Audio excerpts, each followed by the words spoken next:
ಶ್ರೀಶೈಲದ ಪವಿತ್ರ ಮಲ್ಲಿಕಾರ್ಜುನ ಸನ್ನದಿಯಿಂದ ಕೆಲವೇ ಮೈಲಿನ ದೂರದಲ್ಲಿರುವ ಆ ಪುಟ್ಟ ಗ್ರಾಮವೇ ನಂದಿ ಗ್ರಾಮ. ಅಲ್ಲಿನ ಪ್ರತಿಷ್ಠಿತ ರೈತ ಶಂಕರ್ ರೆಡ್ಡಿ ತನ್ನ 16 ಎಕರೆ ಒಣಭೂಮಿಗೆ ಹೇಗಾದರೂ ಮಾಡಿ ನೀರಿನ ವ್ಯವಸ್ಥೆ ಮಾಡಬೇಕೆಂದು ಹಠಕ್ಕೆ ಬಿದ್ದಿದ್ದರು. ಅದು 2006 ಮಾರ್ಚ್ ತಿಂಗಳು. ಅಂದು ಮಧ್ಯಾಹ್ನ ನೆತ್ತಿಯ ಮೇಲೆ ಸೂರ್ಯ ಸುಡುತ್ತಿದ್ದರೂ ಲೆಕ್ಕಿಸದೆ ದೊಡ್ಡ JCB ಯಂತ್ರವನ್ನು ಕರೆಸಿ ತನ್ನ ಹೊಲದಲ್ಲಿ ಬಾವಿ ತೋಡಲು ಶಂಕರ್ ರೆಡ್ಡಿ ಆರಂಭಿಸಿದ್ದರು.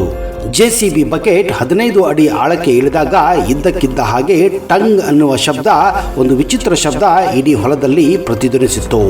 ಅದು ಬಂಡೆ ಒಡೆದ ಶಬ್ದವಾಗಿರಲಿಲ್ಲ, ಬದಲಿಗೆ ದೇವಸ್ಥಾನದ ಗಂಟೆ ಬಾರಿಸಿದಂತಹ ಲೋಹದ ನಾದವಾಗಿತ್ತು. JCB ಚಾಲಕ ಗಾಬರಿಯಿಂದ ಯಂತ್ರ ಆಫ್ ಮಾಡಿದ್ದಾರೆ. ಏನೋ ಅಪಾಯವಿರಬಹುದು ಎಂದು ಶಂಕರ್ ರೆಡ್ಡಿ ಓಡುತ್ತಾ ಗುಂಡಿಯ ಹತ್ತಿರ ಬಂದಿದ್ದಾರೆ. ಧೂಳಿನ ನಡುವೆ ಕಣ್ಣು ಬಿಟ್ಟು ನೋಡಿದಾಗ ಮಣ್ಣಿನ ಪದರದ ಅಡಿಯಲ್ಲಿ ಕಪ್ಪು ವರ್ಣದ ಹೊಳಪಿನ ವಸ್ತು ಅವರಿಗೆ ಕಂಡಿದೆ. JCB ಚಾಲಕ ಯಂತ್ರವನ್ನು ನಿಲ್ಲಿಸುತ್ತಿದ್ದಂತೆಯೇ ಕುತೂಹಲ ತಾಳಲಾರದೆ ಶಂಕರ್ ರೆಡ್ಡಿ 15 ಅಡಿ ಆಳದ ಆ ಮಣ್ಣಿನ ಗುಂಡಿಗೆ ಧುಮುಕಿದ್ದಾರೆ. ಕಾಲ ಕೆಳಗೆ ಮಣ್ಣು ಇನ್ನೂ ಸಡಿಲವಾಗಿತ್ತು. ಯಂತ್ರದ ಹಲ್ಲು ತಗುಲಿ ಮೇಲ್ಪದರ ಸುಳಿದಿದ್ದ ಆ ಕಪ್ಪು ವಸ್ತುವಿನ ಹತ್ತಿರ ಹೋದಂತೆ ಶಂಕರ್ ರೆಡ್ಡಿಗೆ ಏನೋ ಒಂದು ಅತೀಂದ್ರಿಯ ಶಕ್ತಿ ತನ್ನನ್ನು ಸೆಳೆಯುತ್ತಿರುವ ಅನುಭವವಾಗಿದೆ. ತನ್ನ ನಡುಗುವ ಕೈಗಳಿಂದ ಮಣ್ಣನ್ನು ಪಕ್ಕಕ್ಕೆ ಸರಿಸಿದ್ದಾರೆ. ಮೊದಲು ಕೊಂಡಿದ್ದು ಮೃದುವಾದ ನಯನಗೊಳಿಸಿದ ಕಪ್ಪು ಶಿಲೆಯ ಶಿರೋಭಾಗ. ಅದು ಕೇವಲ ಕಲ್ಲಲ್ಲ ಎಂದು ಖಚಿತವಾಗುತ್ತಿದ್ದಂತೆ ತನ್ನ ಅಂಗಿಯ ತೋಳಿನಿಂದ ಅದರ ಮೇಲಿದ್ದ ಧೂಳನ್ನು ಒರೆಸಿದ್ದಾರೆ. ಆಗ ಕಂಡ ಆ ದೃಶ್ಯ ಶಂಕರ್ ರೆಡ್ಡಿಯನ್ನ ಮೈ ಜುಮ್ಮೆನಿಸಿತು. ಅಲ್ಲಿ ಕಂಡಿದ್ದು ಸಾಕ್ಷಾತ್ ಕೃಷ್ಣಶಿಲೆಯ ದಿವ್ಯ ಶಿವಲಿಂಗ. ಭೂಮಿಯ ಆಳದಲ್ಲೂ ಅದರ ಹೊಳಪು ಸೂರ್ಯನ ಕಿರಣಗಳಿಗೆ ಪೈಪೋಟಿ ನೀಡುವಂತೆ ಇತ್ತು. ಲಿಂಗದ ಮೇಲೆ ಅಚ್ಚಳಿಯದಂತೆ ಕೆತ್ತಿದ್ದ ತ್ರಿಪುಂಡ್ರದ ಗುರುತು ಮತ್ತು ತಳಭಾಗದ ಪೀಠದ ವಿನ್ಯಾಸ ಕಂಡಾಗ ಇದು ಯಾವುದೋ ಸಾಮಾನ್ಯ ಶಿಲ್ಪವಲ್ಲ, ಸಾವಿರಾರು ವರ್ಷಗಳ ತಪಸ್ಸಿನ ಶಕ್ತಿ ಅಡಗಿರುವ ಮಹಾಲಿಂಗ ಎಂದು ಅವರಿಗೆ ಮನವರಿಕೆಯಾಗಿತ್ತು. ಆ ಕ್ಷಣದಲ್ಲಿ ಶಂಕರ್ ರೆಡ್ಡಿಗೆ ಸುತ್ತಮುತ್ತಲ ಜಗತ್ತೇ ಮರೆತು ಹೋಗಿತ್ತು. ತಾನು ನೀರಿನ ಸೆಲೆಗಾಗಿ ಹುಡುಕುತ್ತಾ ಬಂದವನಿಗೆ ಸಾಕ್ಷಾತ್ ಶಿವನೇ ದರ್ಶನ ನೀಡಿದ್ದಾನೆ ಎಂಬ ಭಾವನೆಯಿಂದ ಅವರ ಕಣ್ಣುಗಳು ತೇಮವಾಗಿದ್ದವು. ಕಣ್ಣಲ್ಲಿ ನೀರು ಹರಿಯಲು ಪ್ರಾರಂಭಿಸಿತ್ತು. ಅದೊಂದು ಆನಂದ ಭಾಷ್ಪವಾಗಿತ್ತು. ಆ ಮಣ್ಣಿನ ವಾಸನೆಯ ನಡುವೆಯೂ ಒಂದು ವಿಚಿತ್ರವಾದ ವಿಭೂತಿಯ ಪರಿಮಳ ಆ ಪ್ರದೇಶವನ್ನ ಆವರಿಸಲು ಪ್ರಾರಂಭಿಸಿತ್ತು. ಶಂಕರ್ ರೆಡ್ಡಿ ಭಕ್ತಿಯಿಂದ ಆ ಲಿಂಗಕ್ಕೆ ನಮಸ್ಕರಿಸಿ JCB ಚಾಲಕನಿಗೆ ಅಕ್ಕಪಕ್ಕದ ಮಣ್ಣನ್ನ ಬಹಳ ಜಾಗರೂಕತೆಯಿಂದ ಸರಿಸಲು ಹೇಳಿದಾಗ ಅಲ್ಲಿ ಶುರುವಾಯಿತು ನೋಡಿ ಅಸಲಿ ಪವಾಡ. ಹೌದು, ಮೊದಲ ಲಿಂಗದ ಪಕ್ಕದಲ್ಲೇ ಮತ್ತೊಂದು ಲಿಂಗವಿತ್ತು. ಅದರ ಹಿಂದೆ ಮಗದೊಂದು ಲಿಂಗವಿತ್ತು. JCBಯ ಹಲ್ಲುಗಳು ಮಣ್ಣನ್ನು ಕೆರೆದಂತೆಲ್ಲ ಸಾಲಾಗಿ ಜೋಡಿಸಿಟ್ಟಂತೆ ಶಿವಲಿಂಗಗಳು ಕಾಣಿಸತೊಡಗಿದ್ದವು. ಎಣಿಸುತ್ತಾ ಹೋದಂತೆ ಅಲ್ಲಿ ಒಟ್ಟು 20 ಶಿವಲಿಂಗಗಳು ಪತ್ತೆಯಾಗಿದ್ದವು. ಪ್ರತಿಯೊಂದು ಲಿಂಗವು 2.5 ಅಡಿ ಎತ್ತರವಿದ್ದು ಅತ್ಯಂತ ನಾಜೂಕಾದ ಕೆತ್ತನೆಯನ್ನು ಹೊಂದಿದ್ದವು. ವಿಶೇಷವೇನೆಂದರೆ ಆ 20 ಲಿಂಗ ಮಧ್ಯೆ ಒಂದು ನಂದಿಯ ವಿಗ್ರಹವು ಮಣ್ಣಿನಲ್ಲಿ ಮುಚ್ಚಿ ಹೋಗಿತ್ತು. ಆಗ ಶಂಕರ್ ರೆಡ್ಡಿಗೆ ಮನವರಿಕೆಯಾಗಿದ್ದು ಇದು ಕೇವಲ ಬಾವಿಯಲ್ಲ, ಭೂಮಿಯ ಅಡಿಯಲ್ಲಿ ಹೂತು ಹೋದ ಯಾವುದೋ ಪುರಾತನ ಶಿವನ ದೇವಾಲಯ ಎಂಬುದು ಶಂಕರ್ ರೆಡ್ಡಿಗೆ ಅರಿವಾಗಿತ್ತು. ಸುದ್ದಿ ತಿಳಿಯುತ್ತಿದ್ದಂತೆ ನಂದಿ ಗ್ರಾಮದ ಜನರೆಲ್ಲ ಶಂಕರ್ ರೆಡ್ಡಿಯ ಹೊಲಕ್ಕೆ ಲಗ್ಗೆ ಇಟ್ಟಿದ್ದರು. ಮಹಿಳೆಯರು ಮಂಗಳಾರತಿ ತಟ್ಟೆ ಹಿಡಿದು ಬಂದಿದ್ದರು. ಹಿರಿಯರು ಮಂತ್ರಘೋಷಗಳನ್ನು ಪಠಿಸಲು ಶುರು ಮಾಡಿದ್ದರು. ಶಂಕರ್ ರೆಡ್ಡಿಯ ಒಣಗಿದ ಭೂಮಿ ಈಗ ಭಕ್ತರ ಪಾಲಿಗೆ ಪುಣ್ಯಕ್ಷೇತ್ರವಾಗಿ ಮಾರ್ಪಡಿಸಲ್ಪಟ್ಟಿದೆ. ಹೌದು, ನಾನು ಇಲ್ಲಿ ನೀರಿನ ಸೆಲೆಗಾಗಿ ಹುಡುಕುತ್ತಿದ್ದೆ, ಆದರೆ ಮಲ್ಲಿಕಾರ್ಜುನ ಸ್ವಾಮಿ ನನಗೆ ಭಕ್ತಿಯ ಸೆಲೆಯನ್ನ ತೋರಿಸಿದ್ದಾರೆ. ಈ 20 ಲಿಂಗಗಳು ನಮ್ಮ ಗ್ರಾಮದ ರಕ್ಷಾ ಕವಚಗಳು ಅಂತ ಶಂಕರ್ ರೆಡ್ಡಿ ಹೇಳಿಕೊಂಡಿದ್ದಾರೆ. ಹೌದು, ಆ ಶ್ರೀಶೈಲ ಮಲ್ಲಿಕಾರ್ಜುನನ ಪವಾಡಗಳೇ ಹಾಗೆ ಸ್ನೇಹಿತರೆ.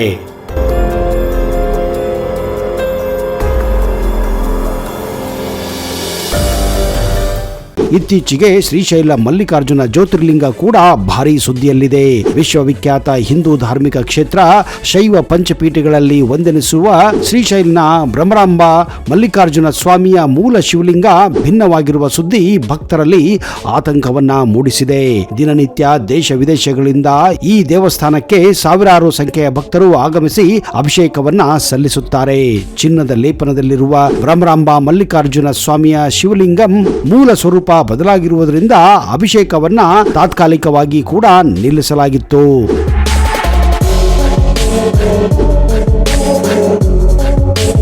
ಪ್ರತಿನಿತ್ಯ ಮಲ್ಲಿಕಾರ್ಜುನ ಸ್ವಾಮಿಯ ಶಿವಲಿಂಗಕ್ಕೆ ಪಂಚಾಮೃತ ಅಭಿಷೇಕವನ್ನ ಸಲ್ಲಿಸಲಾಗುತ್ತಿತ್ತು.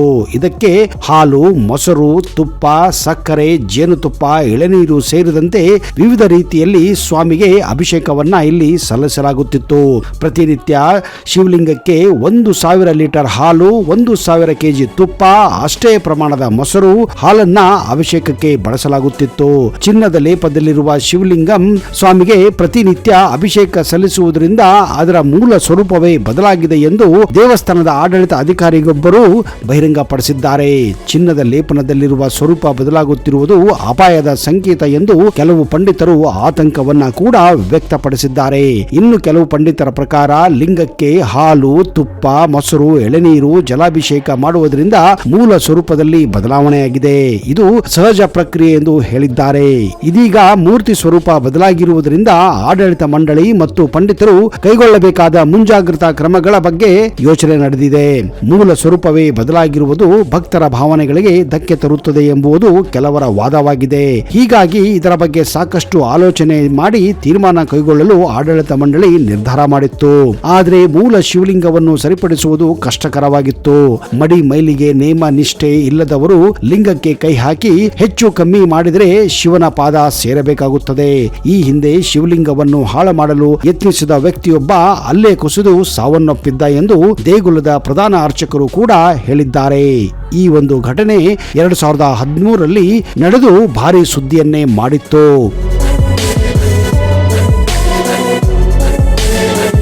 ಶ್ರೀ ಮಲ್ಲಿಕಾರ್ಜುನ ಸ್ವಾಮಿ ಜ್ಯೋತಿರ್ಲಿಂಗವು ಆಂಧ್ರ ಪ್ರದೇಶದ ಶ್ರೀಶೈಲದಲ್ಲಿದೆ. ಇದು ಜ್ಯೋತಿರ್ಲಿಂಗವಲ್ಲದೆ ಮಹಾಶಕ್ತಿ ಪೀಠವೆಂದು ಕೂಡ ಹೆಸರಾಗಿದೆ.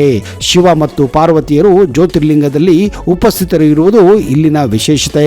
ಮಲ್ಲಿಕಾರ್ಜುನ ಎಂಬುದು 2 ಪದಗಳಿಂದ ಉಂಟಾಗಿರುವ ಒಂದು ವಾಕ್ಯವಾಗಿದೆ. ಮಲ್ಲಿಕಾ ಅಂದ್ರೆ ಪಾರ್ವತಿ ದೇವಿಯಾದ್ರೆ ಅರ್ಜುನ ಎಂಬುದು ಶಿವನ ಹೆಸರು. ಇಲ್ಲಿ ಇದೇ ಕಾರಣ ಈ ಒಂದು ಶಿವಲಿಂಗಕ್ಕೆ ಮಲ್ಲಿಕಾರ್ಜುನ ಸ್ವಾಮಿ ಎಂದೇ ಕರೆಯಲಾಗುತ್ತದೆ. ಇಲ್ಲಿ ಶಿವನನ್ನು ಆರಾಧಿಸುವುದರಿಂದ ಸುಖ, ಸಂಪತ್ತು, ನೆಮ್ಮದಿ ವೃದ್ಧಿಸುತ್ತದೆ ಎನ್ನುವ ನಂಬಿಕೆ ಇದೆ. ಶಿವನ ಮೇಲೆ ಶುದ್ಧ ನಿರ್ಮಲ ಭಕ್ತಿಯನ್ನು ತೋರಿಸುವುದು ಎಲ್ಲಾ ರೀತಿಯ ಮನೋಅಭಿಲಾಷೆಯನ್ನ ಈಡೇರಿಸಿಕೊಳ್ಳಲು ಸಹಕಾರಿಯಾಗುತ್ತದೆ. ಇದು ಕರ್ನೂಲು ಜಿಲ್ಲೆಯ ನಲ್ಲಮಲ್ಲ ಮತ್ತು ದ್ರೋಣಾಚಾರ ಬೆಟ್ಟಗಳ ಸಾಲಿನಲ್ಲಿದೆ. ಕೃಷ್ಣಾ ನದಿ ಪಕ್ಕದಲ್ಲಿ ಆಳವಾದ ಕಣಿವೆಯಲ್ಲಿ ಹರಿಯುತ್ತಾಳೆ. ಇದು ಶೈವರಿಗೂ ಕನ್ನಡ ನಾಡಿನ ವೀರಶೈವರಿಗೂ ಮುಖ್ಯ ಯಾತ್ರಾ ಸ್ಥಳವಾಗಿದೆ. ಈ ದೇವಾಲಯದ ಮುಖ್ಯ ದೇವರು ಮಲ್ಲಿಕಾರ್ಜುನ ಸ್ವಾಮಿಯು ಉದ್ಭವ ಲಿಂಗವಾಗಿದೆ. ದೇವಾಲಯದ ಆವರಣದ ಒಳಗೆ 18 ಮಹಾಶಕ್ತಿಗಳಲ್ಲಿ ಒಬ್ಬಳಾದ ದೇವಿ ಭ್ರಮರಾಂಬಾ ದೇವಿ ಇದ್ದಾಳೆ. ಈ ಕಾರಣದಿಂದಾಗಿ ಇದು ಜ್ಯೋತಿರ್ಲಿಂಗ ಮತ್ತು ಶಕ್ತಿಪೀಠವೂ ಆಗಿದೆ. ಶ್ರೀಕೃಷ್ಣ ದೇವರಾಯನ ಆಳ್ವಿಕೆಯಲ್ಲಿ 4 ಸಾಲು ಮಂಟಪಗಳು ಮತ್ತು ರಾಜಗೋಪುರಗಳನ್ನು ಸಹ ಇಲ್ಲಿ ನಿರ್ಮಿಸಲಾಗಿತ್ತು.